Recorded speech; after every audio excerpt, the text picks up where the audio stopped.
Heriberto Hernández. Hermano, cuéntame sobre esta denuncia que tienen ustedes del deterioro de su calle, la situación que cada vez que llueve es increíble la situación de deterioro. Cuéntame. Ellos que vinieron y hicieron un excavado ahí para meter un agua a ese solar que estaba vacío.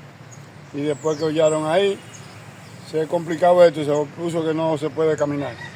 No se puede transitar por aquí porque desde que cae una arenita hay que dando la vuelta por allá, por la MES, que no se puede caminar por aquí ni a pie ni montado. Ese trabajo que realizó Coravega, ¿era para beneficio de la comunidad o de alguien en particular aquí, una casa o algo? No, para meterle agua a ese solar que está ahí vacío.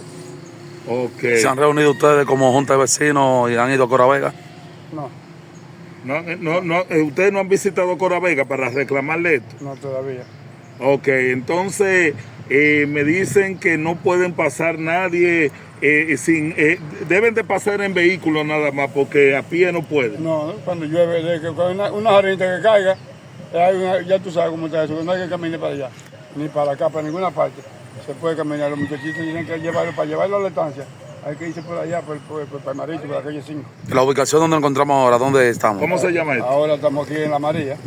¿Este es Urbanización Las Marías? Sí. Que comunica con la calle 2 de Palmarito. Sí, con la calle 3. Okay.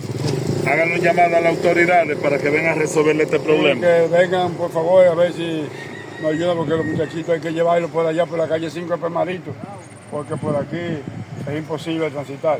Ok. Repítanos su nombre. Heriberto Hernández. Dios lo bendiga.